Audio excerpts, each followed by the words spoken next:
pene.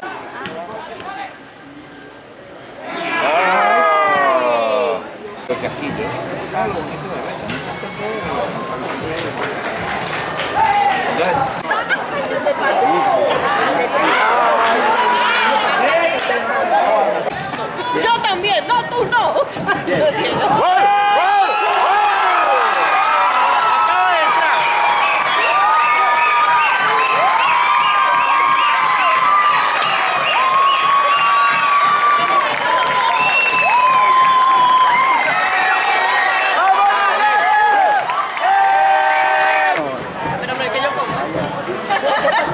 Corre los pies.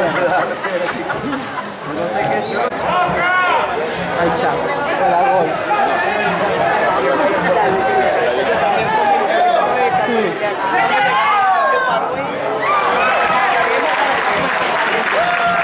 Estamos con Yodiel Aponte, delantero de Tucanes. Yodiel, se entra el recambio, un gol que da la clasificación a cuarto de final. ¿Cómo está ese equipo? ¿Cómo está ese camerino en cuarto de final de Copa Venezuela?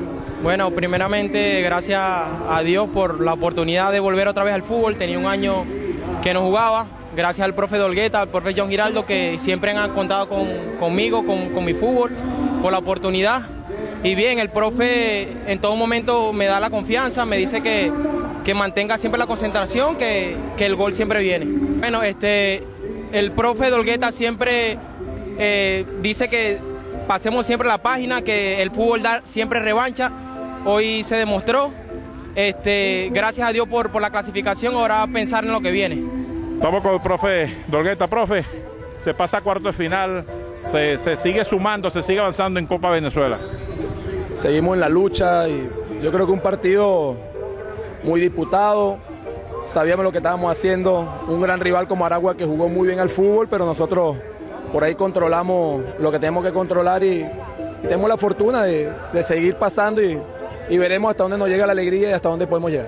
No, el camerino súper tranquilo, hoy más bien descansamos jugadores para el partido del sábado y bueno, y tenemos una plantilla que todos están bien, pelean y hoy la felicidad son para ellos.